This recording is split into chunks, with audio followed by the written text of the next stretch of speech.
Here to share a review with you today of the Starbucks Midnight Drink. This is one of their newest drinks. It's out for the spring season. So firstly, I love the name of it. The Midnight Drink just sounds so exotic and interesting. It's not another like caramel maki, whatever combo of those words. And I also like that it has this beautiful kind of ruby color, this dark red maroon type of look to it.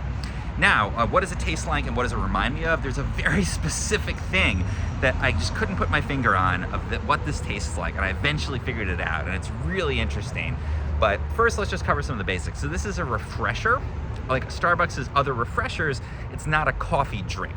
It doesn't have any espresso in it. It doesn't have that espresso bitterness to it, but it does have caffeine, and it gets that from a green coffee extract. So very clean flavor to it, but still about the same amount of caffeine that you would get from a cup of tea. So it's got a nice pick-me-up on that. The flavor of it is a blackberry and sage flavor. Now, I think it has this nice kind of deep, kind of brambleberry, fruity flavor to it. I like that a lot. It's not overly sweet, but definitely sweet enough that it tastes like not a coffee drink, basically. I don't think I'd give it to a kid because it does have that caffeine in it, but otherwise it does have that kind of just whimsical and fun flavor. I do not taste the sage at all. Now, sage is a super strong spice or flavor, herb. So you think you just taste it a little bit. I don't get any of it. I think they could just call it blackberry.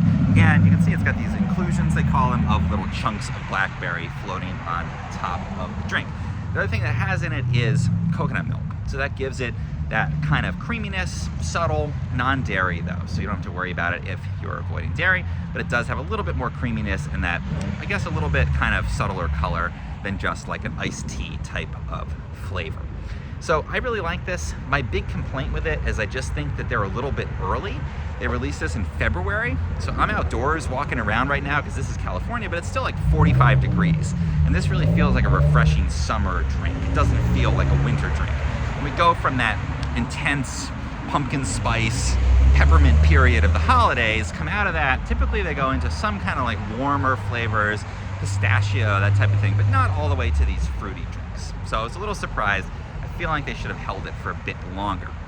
But here's the thing, here's what it reminds me of. And again, it took me a long time to figure this one out. I knew it reminded me of something, couldn't put my finger on it, and finally it occurred to me. It is the blue milk that you get at the Disneyland Star Wars land. And it's exactly that flavor. So if you took this, it's like kind of like a fruitiness, again, like that non-dairy milk. I think they use rice milk, but it tastes very similar to this. It's got that same exact vibe to it. If you took some crushed ice, put it in here, a bit of blue food coloring, you would honestly have the Disneyland blue milk. So I really like this drink. I can't stop ordering it. I definitely think they should have waited on it. I hope they keep it through the summer so I can sip it on those hotter days. If you like this review, please do subscribe, like the video, and I'll share all my reviews of new Starbucks drinks and Starbucks news with you.